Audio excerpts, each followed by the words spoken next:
wanted to share a few ideas with you about how I'm approaching my own home. This year, I've really committed to working on my own home. I hate to say it, but I'm just like the cobbler.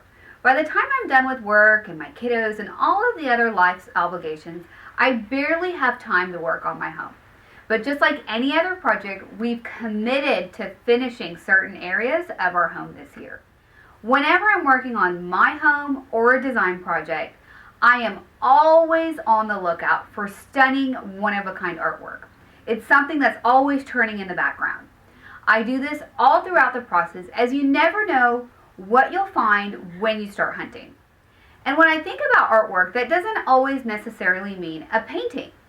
I love looking for paintings, objects, fragments, old doors, and fabric remnants, and these sorts of objects to use in lieu of a painting. A huge trend that's been surfacing with all of the designers is the use of tapestries in design. I know what you're thinking, I don't have one and I can't imagine using one. But just take a moment to pause and understand the incredible beauty of these objects. What's so extraordinarily fascinating is these beauties started out for a completely utilitarian purpose. Originally, in antiquities, tapestries were intended to help keep the large rooms of castles and chateaus and these great rooms warm. They were originally placed against large walls to protect against cold, damp weather and to insulate the halls and rooms within a house or a castle or a chateau.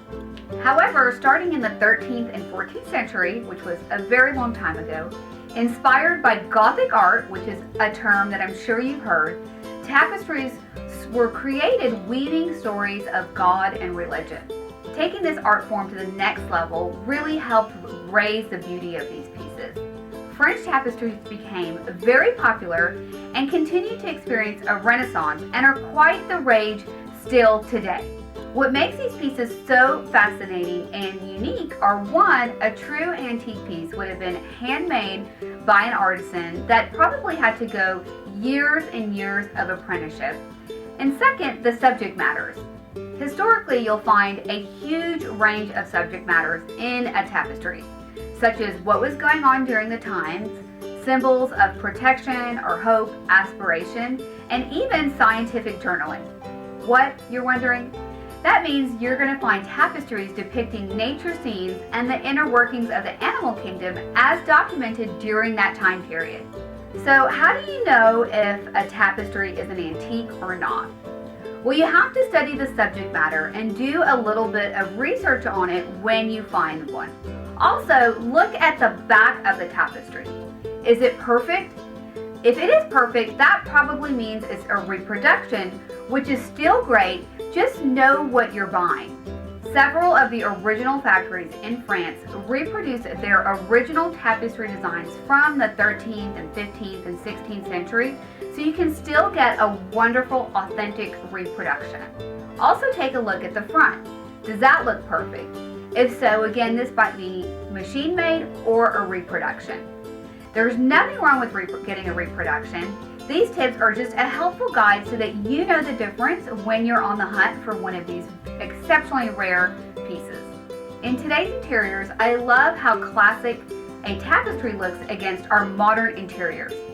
I especially love the storytelling, the detailed work, and the history behind these pieces and the handwork. So what do you think? Have I changed your mind about using a tapestry in your decorating?